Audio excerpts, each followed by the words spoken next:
د کابل کندهار لویه لاره د افغانستان دوه تر ټولو لوی ښارونه کابل او کندهار د یو بل سره نښلوي.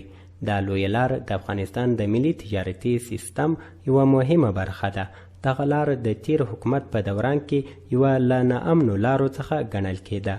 په لارو باندې ګډوډي وه، امنیت نه و، پوستې که د پوستو په نامه وي هغه هم داسې کسان پکې و ډېری چې خلک ځینې په تکلیف وو، پیسې به یې اخیستلې، په تکلیفول به یې. یو خو الحمدلله اوس نظام اسلامي سو، بل غل له غل او زنیکارو دا شیان بالکل ورک سو او ډېر ماشاءالله یو نورمال حالات.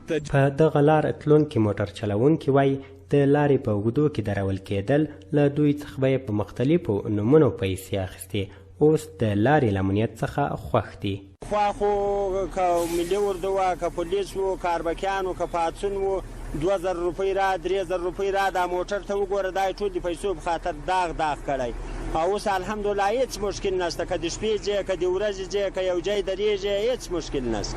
د کابل کندهار لویې لارې امنیت د اسلامي امارت په راتلو ښه شوی. په غزني کې د بار وړونکو موټرو د نمایندګي مشر وایي مخکې به یې موټر چلونکي د تجارتي توکو په رسولو کې له زیاتو مشکلاتو سره لاس او ګریوان وو.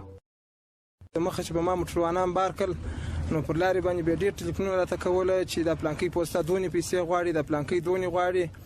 اوس الحمدلله چې اسلامي امارت راغلی دی، ما ته نه چا ټلیفون کړی دی ډرایور چې دا ځای هسې وباسم، د هغه منډۍ پورې چې ورسېږي ما ته نه ټلیفون کړی دی، نه ما ته ویلي دي چې پلانکي ځای باندې دونې پیسې غواړي یا دونې پیسې غواړي.